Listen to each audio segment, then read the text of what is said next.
পৃথিবী যেখানে এগিয়ে যাচ্ছে আমরা মাদকের ছাওলে পিছিয়ে পড়তে পারি না। পুলিশের কাছে দিলে পুলিশ ধরে নিয়ে ছেড়ে দেয়, তার মানে কি পুলিশ ঘুষ খায়? আরে বাবা, পুলিশ ঘুষ খায় ঠিকই, কিন্তু সব পুলিশ খায় না। কেউ যদি হাত তুলে বলতে পারেন যে ওসি সাহেবকে কোনো মাদক কোনো জুয়া বা অন্যায় আবদারের কারণে তাকে সহযোগিতা করেছি, তাকে অবৈধ সুযোগ সে নিয়েছে, যে শাস্তি হয় এই মানুষের সামনে মাথা পেতে নিব।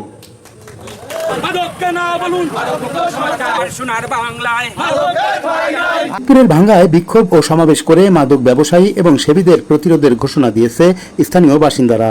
এ সময় এক সপ্তাহের মধ্যে মাদক সেবন ও ব্যবসা ছেড়ে পুলিশের কাছে আত্মসমর্পণের আলটিমেটাম দেয়া হয়। শনিবার বিকেলে ভাঙ্গা পৌরসভার বারুইডাঙ্গা জামে মসজিদের সামনে আয়োজিত এই কর্মসূচিতে ৫ গ্রামের সর্বস্তরের মানুষ অংশ নেন। বক্তারা বলেন, মাদক যুব সমাজকে ধ্বংস করছে, তাই মাদক ব্যবসায়ী ও সেবনকারীদের বিরুদ্ধে সবাই ঐক্যবদ্ধ হয়েছে। বক্তারা মাদক ব্যবসায়ীদের প্রতি হুঁশিয়ারি উচ্চারণ করে বলেন, আগামী এক সপ্তাহের মধ্যে মাদক ব্যবসায়ী ও সেবীরা পুলিশের কাছে আত্মসমর্পণ না করলে সাধারণ মানুষ তাদের প্রতিহত করবে। এ সময় পুলিশের পক্ষ থেকে মাদক নির্মূলে জিরো টলারেন্স নীতির কথা স্মরণ করিয়ে দেন ভাঙ্গা থানার অফিসার ইনচার্জ।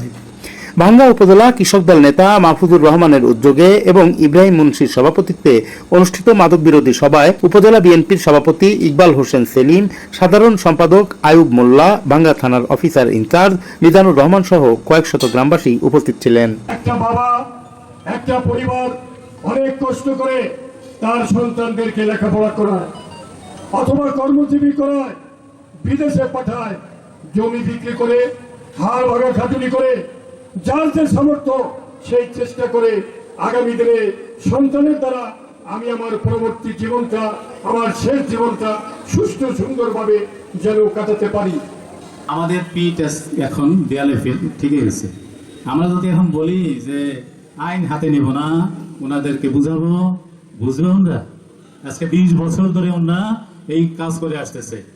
পুলিশ বাহিনী বাংলাদেশের একটা জনগণের বন্ধু, সেই পুলিশ বাহিনীকে বিতর্কিত করে ফেলছে। কি বলে দেখেন আপনারা সাক্ষাৎকারে শোনেন না, পুলিশের কাছে দিলে পুলিশ ধরে নিয়ে ছেড়ে দেয়, তার মানে কি পুলিশ ঘুষ খায়?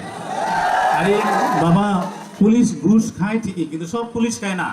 দোষ তো আমাদের আছে, আমি মনে করি সেই দোষকে মাথায় রেখে আমি দৃঢ় চিত্তে এবং দৃঢ় কণ্ঠে বলে যেতে চাই, আমি 3 মাস এখানে জয়েন করেছি। আমি কোনো মাদক, কোনো জুয়া, কোনো অবৈধ কাজের সাথে নিজে সম্পৃক্ত না। এইখানে যারা উপস্থিত আছেন কেউ যদি হাত তুলে বলতে পারেন যে ওসি সাহেবকে কোনো মাদক কোনো জুয়া বা অন্যায় আবদারের কারণে তাকে সহযোগিতা করেছি, তাকে অবৈধ সুযোগ সে নিয়েছে, যে শাস্তি হয় এই মানুষের সামনে মাথা পেতে নিব। আন্তরিকতার সাথে চেষ্টা করে যাচ্ছেন যে কোনো মাদক যাতে না থাকে, কোনো মাদক বা জুয়ার ব্যাপারে কোনো কেউ তদবির নিয়ে আসবেন না। যদি আসেন তার নাম ঠিকানা রেখে দিব, পরবর্তীতে মিটিংয়ে কিন্তু তার নাম বলে দিব। এই আইন সংশোধন করার জন্য আমাদের সরকার ইতিমধ্যে সংসদে আলোচনা হয়েছে। আগামীতে এই মাদক বিরোধী আইন সংশোধন হবে, সেখানে যাতে এই মাদক সেবনকারী, কারবারি, পাচারকারী কেউ এই আইনের ফাঁক করতে বেরিয়ে না যায়। আমি আশা করব আপনারা যাতে এই মাদক কারবারিরা বেরিয়ে আসতে না পারে, দীর্ঘ সময় থাকে তার ব্যবস্থা করবেন।